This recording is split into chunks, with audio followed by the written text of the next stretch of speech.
Ma'am, आम आदमी party अपने मैनिफेस्टो में कहती है कि वो महिलाओं के लिए सुरक्षा करेगी, तो इस पर आप क्या कहना चाहेंगे?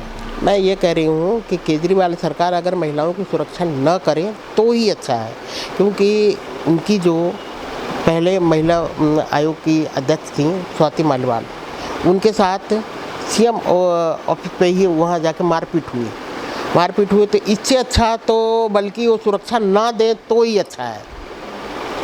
जब वो अपने ही पार्टी के महिलाओं को जब वो नहीं सुरक्षा वो कर सकते हैं तो दूसरे आम आदमी को क्या करेंगे? इससे अच्छा कि बल्कि वो सुरक्षा न दे तो ही अच्छा है। महिलाओं की सुरक्षा के लिए तो उन्होंने जगह जगह कैमरास लगवाए हैं, जगह जगह लाइट्स लगवाई है, ताकि रात में भी महिला निकले तो वो भी सुरक्षित रहे। और आप कह रहे हैं सुरक्षा ना दे तो बढ़िया है। मैं ये कह रही हूँ वो कैमरा वो लाइट कितनी है, मैं कल आप मेरे साथ चलिए, मैं घूम के मैं दिखाती हूँ। सारा रोड बिल्कुल जाम पड़ा है, रोड पे एक भी लाइट नहीं है, सारा जगह जगह कूड़े का ढेर पड़ा हुआ है, जगह जगह गायों का ढेर पड़ा हुआ है।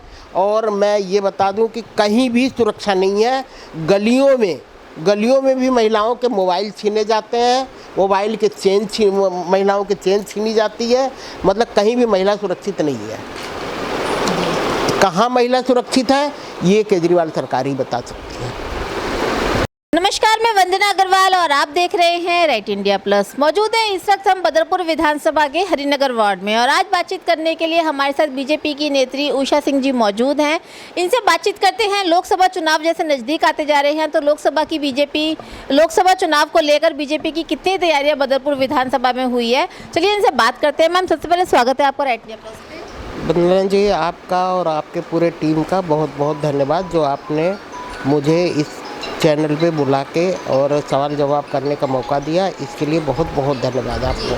मैम, सबसे पहले मैं ये जानना चाहूँगी, उषा सिंह जो एक जाना माना नाम है, एक जाना माना समाज सेवी के रूप में और जानी मानी बीजेपी की नेत्री के रूप में उभर कर सामने आए हैं, तो इस कामयाबी के पीछे आप किसका हाथ मानते हैं और कितना संघर्ष आपको यहाँ तक आने में किया गया?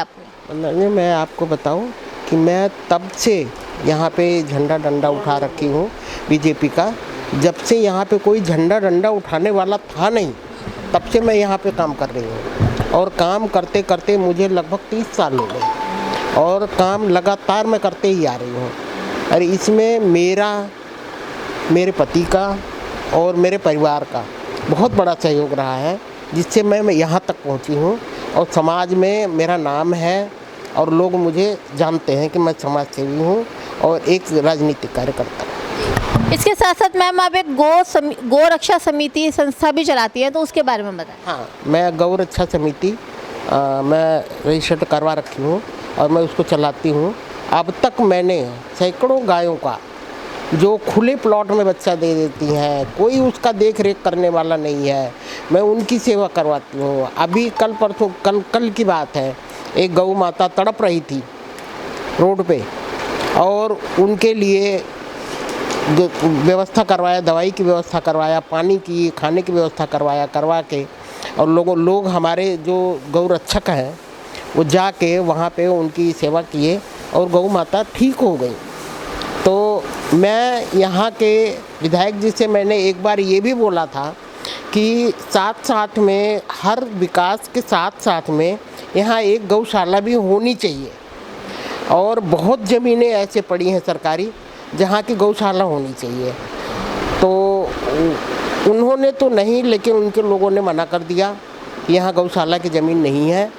तो हम भी चुप हो गए कि भाई जैसे हो सकता है वैसे हम गौ सेवा करेंगे, और गौ सेवा मैं करती आ रही हूँ और करूँगी।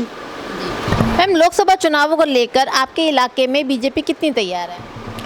लोकसभा चुनाव ये कोई आम चुनाव नहीं है, मोदी जी का चुनाव है। और लोकसभा चुनाव मोदी जी के नाम पे वोट पड़ेंगे, कमल के निशान पे वोट पड़ेंगे। और हम चुनाव जीत रहे हैं।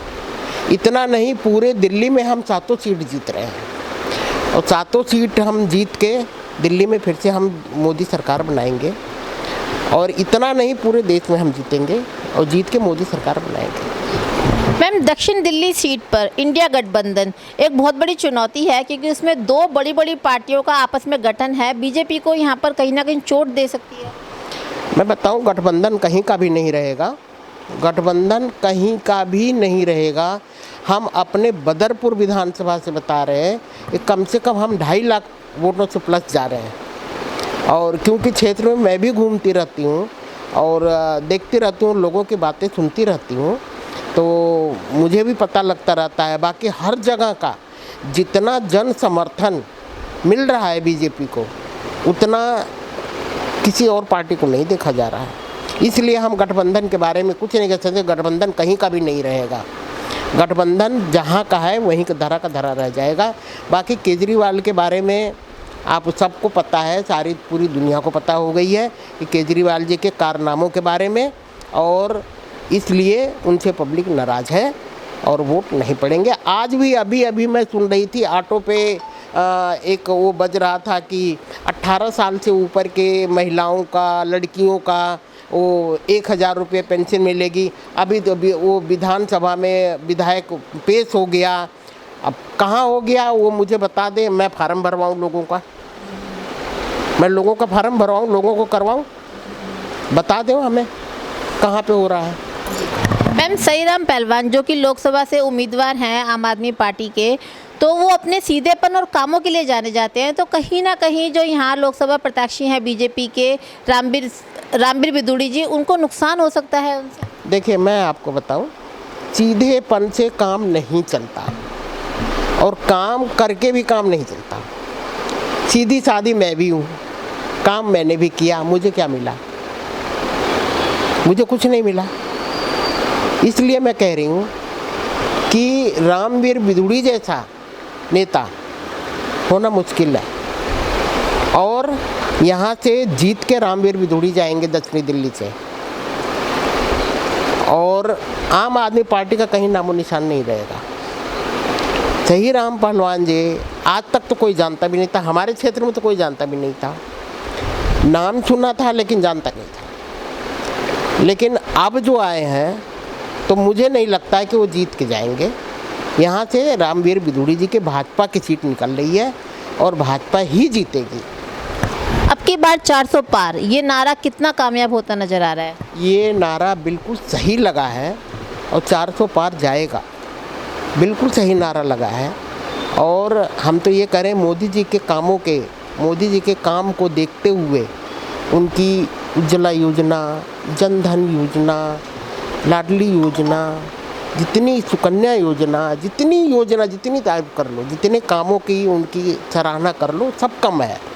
जितना काम उन्होंने किया, इसलिए कि ये देखा जाए तो मोदी सरकार बन रही है।